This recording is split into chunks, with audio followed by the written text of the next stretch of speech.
What's up everybody, this is Nick from Podcast Now, and today I'm going to give you some tips and tricks for Warhammer 40k Dawn of War 3.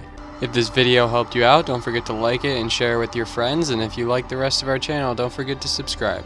Okay, we're going to start it off with the first tip that I have for you guys today, and my first tip should be pretty simple for anyone starting this game up for the first time. Do the tutorials. The game asks you to do them right when it gets in, and if you try to do anything else first, it recommends that you play the tutorials first. I recommend don't ignore this. Even if you played a lot of RTS games in the past, it's always worth checking out the tutorials in a new game. Dawn of War 3 has 3 basic tutorials. It has the actual tutorial about movement.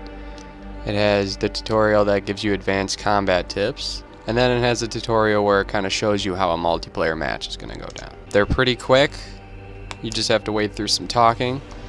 But definitely get through those because there's a few nuances in this game that's not in the other games or any other RTS games for that matter. Okay, my next tip for you guys is there's 3 main factions in Dawn of War.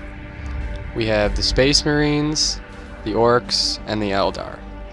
All 3 factions are very different, that's why there's only 3 of them, and I'd recommend trying all 3, maybe play 1 or 2 games with each faction, but then pick one and stick with them for a while. It's hard enough learning how to play the game when you don't know how to play any one specific faction well.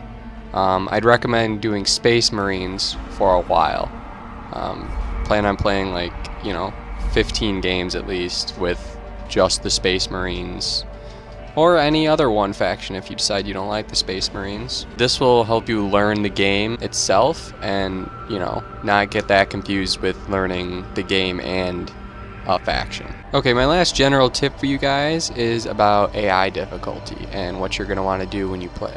So the campaign has 3 difficulties, casual, normal, hard. Same thing with the AI in solo multiplayer. The AI difficulty does matter, but as far as it goes for learning how to play the game and the game itself's difficulty curve, you're fine with playing against casual.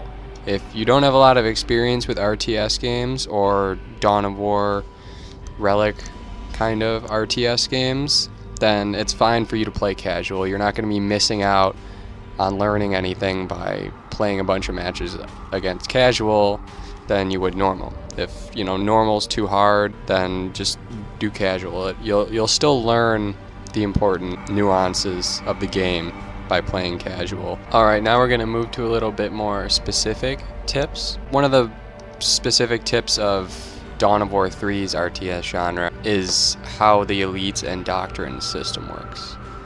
Without going too into detail on this, basically each faction has 3 elites that you can summon. You can change these as you level up, you'll get new ones, but you're going to start with just 3 or 4 that you can pick from. These are units that you use a specific currency that the game gives you in game.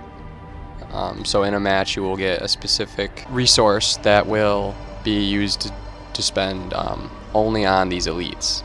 They cost different levels of them, but the elite units are very, very powerful. They can totally change the outcome of a game. I could be losing completely, and if I get, my most expensive elite unit, that unit might totally change the outcome of the game for me, and I might come back and win. So definitely pay attention to them, definitely pay attention to their strengths and weaknesses and what they do best, and know when to use them right. The next thing I have to tell you guys is about Doctrines. Now, Doctrines won't be that important in the beginning of the game because you don't have any of them. But as you progress through the game and level up more and win more matches, you're going to get these Doctrines. And these Doctrines basically, they'll increase a unit's, something specific about a unit. It doesn't seem like a lot, but when you have a specific play style or something, that you really have to use them to play to your strengths and weaknesses, or maybe vice versa. Maybe units that you see getting destroyed a lot or that you don't know how to use as well, you use Doctrine to make them more powerful so that's easier for you. So definitely don't forget about those, because as you get up there and and level and match wins, they're going to come into play pretty heavily. You'll start meeting people who have a lot of doctrines, and you're going to be at a disadvantage if you don't know how to use them.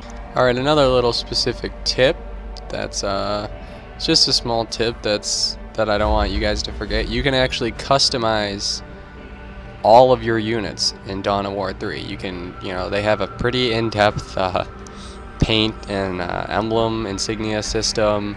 You can customize every single unit in your army, and that's important to a lot of people, so I didn't want to skip over that. I wanted to let you guys know that you can really have your units be your own in a sense, and that's important to a lot of people in RTS games. Alright, and my last tip for you guys for the day is a little bit weird, but thought it'd be worth mentioning. Dawn of War 3 is an RTS game through and through. It's up there with the other big names in RTS like StarCraft or Age of Empires or Company of Heroes that Relic also makes. So you're not going to be amazing or terrible at it just naturally. This is a game that requires a lot of practice, and may seem simple on the surface, but it has a lot of in-depth tricks and details and stuff that you really have to pay attention to if you ever want to master this game. So make sure to practice. I promise you will be good at this game. Okay, that's it for the Dawn of War 3 tips and tricks video. Don't forget to like this video if it helped you out and share it with your friends, and check out the rest of our channel. Stay tuned for more Dawn of War 3 videos.